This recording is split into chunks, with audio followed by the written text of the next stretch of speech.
So at the University of Johannesburg, we're about 38 undergraduate students and about 12,000 postgraduate students. We went into lockdown on the 24th of March quite quickly and didn't have very much time to prepare for this. But at the library at UJ, we have an absolutely amazing team of people who have, over the last couple of years, really been moving the library into an online space in all sorts of different ways.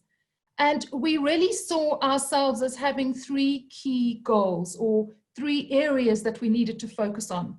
The first was how to make information as easily accessible to our students as possible. In the South African context, this really meant also making information as data light as possible, because data was one of the biggest problems at the beginning of lockdown and continues to be a problem for many of our staff and students. Data in South Africa is very expensive, and the connectivity is not always equally good all over the country. Secondly, we realized that we would have to upskill ourselves as staff and also our students, because as much as young people know how to use their devices, very often they know how to use their devices to find films on Netflix and not necessarily use their devices to find best information.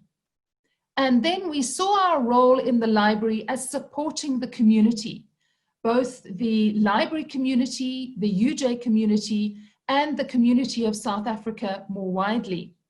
So how we went about doing this was firstly through our online library app. We're very excited by our app. It basically gives you all library services on your phone, a tablet or computer. For us at UJ, this is very important because 96% of our students have smartphones and only 76% of students have laptops.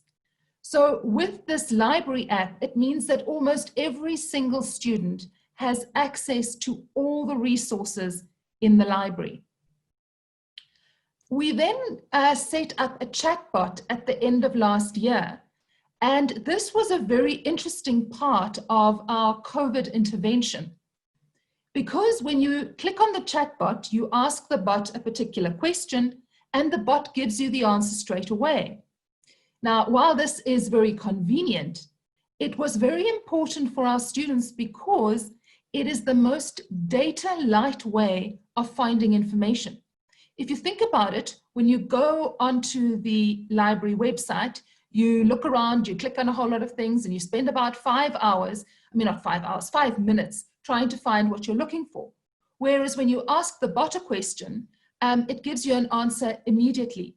We then have a wonderful team of librarians and student assistants at the back, constantly teaching the bot how to answer all the new questions. Then we made a whole series of 2-minute videos, very similar to what Anne and her team in Sheffield had done. And these were 2-minute videos, really how to download an ebook, how to find articles, how to avoid plagiarism, etc. And these have been particularly successful and popular with our students. Again, they're data light, they're things people can download when they have connectivity and go back to when they need the information. Our librarians have been the most fabulous team of people, and we have begun to call ourselves the mountain movers because COVID has meant moving mountains for us. None of our librarians had ever stood in front of a camera and done a 2-minute training video. But in the space of a few days, they learned how to do this, and we made these incredibly professional looking videos. We then continued to focus on research at the university. And one of the things we really tried to do from the library was encourage the research community that now is the time to get going with your research. While you might not be able to do the experiments you planned to, or go and interview the people you had meant to interview, this is a time when you can be collating some of your data, organizing it, putting it into a research data management platform, looking for literature. And we really try to support the university drive to help people, especially postgraduate students, not lose momentum, but rather use this time of COVID-19 to continue with their research. And so we started to run a whole lot of online trainings for research data management. We then launched something we're very proud of. We call this our Research Navigator, and it's for postgraduate students, and it guides you through the whole research process, from conceptualizing what you're thinking about, all the way through writing your proposal, finding funding, and then ultimately getting yourself published in a journal article. And you click onto any one of the buttons that you see, or wedges of this wheel that you see, and that gives you much more information about what the university is looking for in this particular part of your research journey and how the library can help you. And this has been very positively received by our postgraduate students. We then invented something that we call the UJ Innovation Learning Hub. And this is really an easy online guide to augmenting teaching. So what you do as a lecturer is you type in the box what your area is, let's say witchcraft in South Africa, and then you're looking for virtual reality things that you can use in teaching around witchcraft in South Africa.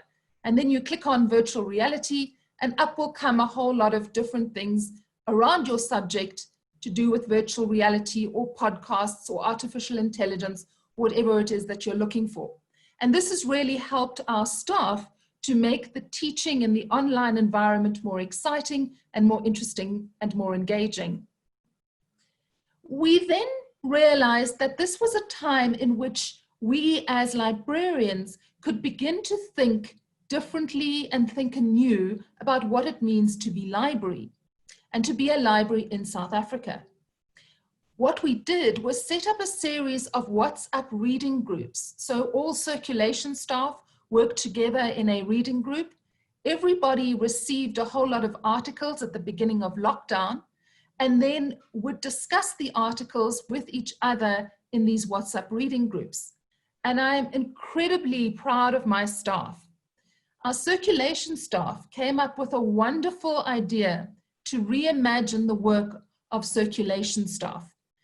Because we have this wonderful new library app, and on this app people can pay their fines and issue books, we no longer have the same need of a circulation desk.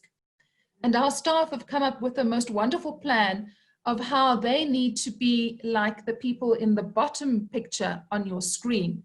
Our circulation staff all have tablets, and when we go back, they are really going to roam the floors of the library and be accessible to students where they are at, answering questions. Because they have a tablet with them, they can show students where to find things in the library and answer their questions. And so we're going to be a circulation team that are really meeting students where students are at. We are very excited. We have learned to do Zoom teaching, and we have been teaching classes of 1,000 students. Remember, we have 38,000 undergraduate students, and in April alone, we trained 9,590 students. For us, this is seriously moving a mountain. We've also done a whole lot of Zoom events, and in the process have learned all about Zoom bombing. We've become experts in how to deal with Zoom bombing, and are very proud of ourselves because in the last month we haven't been bombed in any of our events. But the interesting thing with these online events has been that while we used to do a lot of events in our library, often we were not so sure about the quality of our events. Sometimes they just felt like kind of feel-good social moments, which is not a bad thing. But under lockdown, we found that the quality of the events that we are hosting are much better, and we're also reaching a much wider audience. We also find that the chat option in Zoom is very useful because you can really pull out the best questions, and with that get a very good Q&A going after a presentation. So this is just one of the interesting events that we are going to be having. So we're going to be looking at stats. And this is part of a broader exercise of us as librarians looking at what we're doing and using COVID-19 as a way to rethink what has worked really well in this online environment. And let's be critical about what have we actually missed.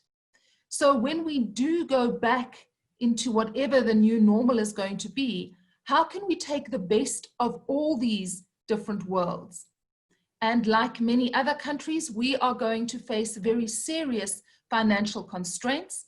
And so we need to look at our stats, at our usage of resources anew. And for this reason, we are going to be collectively, as library staff, looking at why stats matter and how to understand our statistics better. We have made a whole series of face shields in our 3D printing for schools, pharmacies, the staff at UJ, and the city of Johannesburg. And this has been a wonderful way of reaching out to the community at large. But this is possibly one of the things I'm most proud of. We've started something called a Mountain Movers Calendar, and it's to read 7 books in 7 weeks. And what we do is every week we read a different book, and then on a Monday we kind of think of what have I learned that I could look at my physical self with through this book. What have I learned emotionally? This week we are looking at the book Chocolat, and you can imagine we're having the most wonderful discussions about the nutritional value of chocolate. And yes, the Incas thought it was very nutritiously valuable, and all of us completely agree with that. But the point of these books is to bring us back on one level to the work of the library, but every novel is about a crisis. How you deal with crisis, what you learn in crisis, how you overcome crisis. And there's nothing out there that can prepare us for COVID-19. There's no roadmap for how to deal with this. But we have this wealth of suggestions, this wealth of learning in our novels. And so we are going back to loved novels and sharing them with one another and looking at what are the lessons in these novels that we can learn so that we can make the most of this time of uncertainty, this time of challenge, and this time of opportunity.